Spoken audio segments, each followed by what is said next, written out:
అనుకుందాం. తర్వాత వచ్చిన రాజశేఖర్ వచ్చినప్పుడు ఇండస్ట్రీస్ రాలేదా? ఊరు ఎక్స్పాండ్ కాలేదా? ఆ తర్వాత వచ్చినటువంటి కేసీఆర్కి అప్పుడు ఎదగలేదా? అంటే మధ్యలో రోసయ్య వచ్చాడు, అప్పుడు ఇండస్ట్రీస్ వచ్చినాయి. కిరణ్ కుమార్ రెడ్డి వచ్చాడు, అప్పుడు ఇండస్ట్రీస్ వచ్చినాయి. తర్వాత కేసీఆర్ వచ్చాడు, అప్పుడు ఇండస్ట్రీస్ వచ్చినాయి. ఇప్పుడు రేవంత్ వచ్చాడు, ఇండస్ట్రీస్ వస్తున్నాయి. మరి ఇంకేంటి అక్కడ? బాబు ఫేస్ చూసి రావడం ఏంది? ఆ ప్రయత్నంలో బాబు గారు కూడా ఒకటి. అంటే హైదరాబాద్ అభివృద్ధిలో బాబు గారి పాత్ర కూడా ఉంది.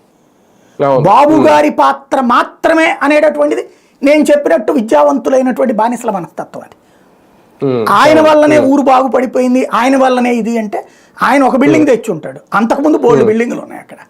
అది సరే, వాళ్ళ విచక్షణకు వదిలేద్దాం. నెంబర్ 2 వచ్చేటప్పటికి మరి ఇప్పుడు ఎందుకు తేలేకపోతున్నారు? ఫేస్ ప్రకారం అయితే గనక 2014-19లో ఎందుకు తేలేదు? అప్పుడు పోయిన జగన్ కూడా రాలేదుగా.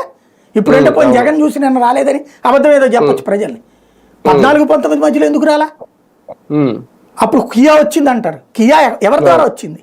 కేంద్ర ప్రభుత్వం ఇవ్వడం వల్ల వచ్చింది. కేంద్ర ప్రభుత్వం క్లియరెన్స్ ఇచ్చింది కియాకి. వాళ్ళు వెళ్ళిపోతానంటే మళ్ళీ కేంద్ర ప్రభుత్వం రాష్ట్రానికి చెప్పి చంద్రబాబు గారు వెళ్ళి మాట్లాడొచ్చారు మళ్ళీ.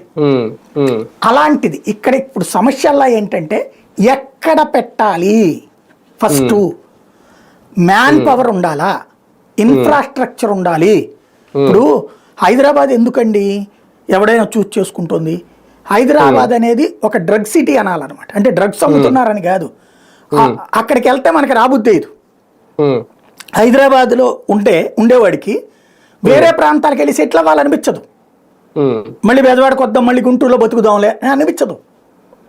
అనేక మంది ఐఏఎస్లు, ఐపీఎస్లు ఇక్కడ ఉద్యోగాలు చేస్తున్న వాళ్ళ ఫ్యామిలీలు అక్కడే ఎందుకు ఉంచారు? వాళ్ళకి అది మత్తు.